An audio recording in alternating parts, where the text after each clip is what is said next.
นลงกอดสมกลដោយទឹកវិញ្ញាណខ្ញុំប្រតែងស្ថានចំពោះព្រះអង្គធ្វើបុណ្យទានធ្វើសិលប៉ុន្មានចិនខ្ញុំស្មោះត្រង់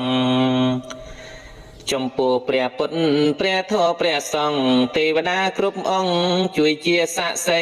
ជាតិនេះទៅមុខកុំឲ្យមានទុកសូមសងសួស្ដីបច្ចុប្បន្នទាន់ព្រះសេអាមេត្រីផុតពីលោកីដល់បរលោកនាយកុសលតូចធំ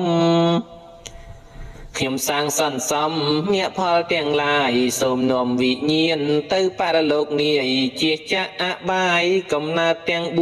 4កុំឲ្យឃើញយល់កម្មអកុសលកុំដិតដល់ខ្លួនសូមឲ្យរួចផុត